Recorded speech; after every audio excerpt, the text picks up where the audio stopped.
How to enable break reminders on TikTok. This can be useful if you just want a little reminder of how much time you're spending on, if you're trying to cut down on your TikTok time, or you just want to become more conscious of it. So start out on your profile page as pictured here. Then tap on the icon in the top right corner with 3 horizontal lines. Tap on Settings and Privacy. On this page, scroll down and tap on Activity Center. Next, tap on See All Screen Time Data. From here, you'll see a few options. The one you want to select is Screen Time Breaks. Now you can see that you can get a little reminder every 10, 20, or 30 minutes.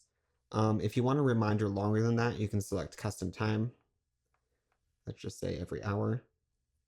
And there you go. Once you've selected your option, you can just back out and you're done. Before you go, check this out.